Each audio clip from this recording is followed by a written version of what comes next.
Okay, I'm under the Tahoe.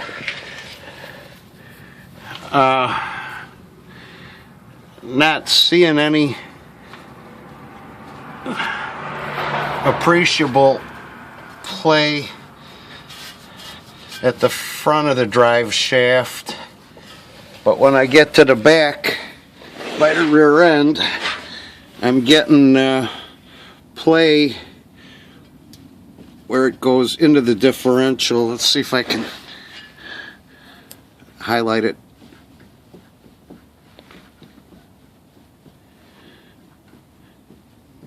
Hear it?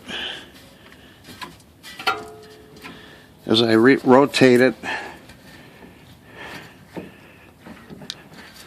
I'm getting a clunking noise, and I see the play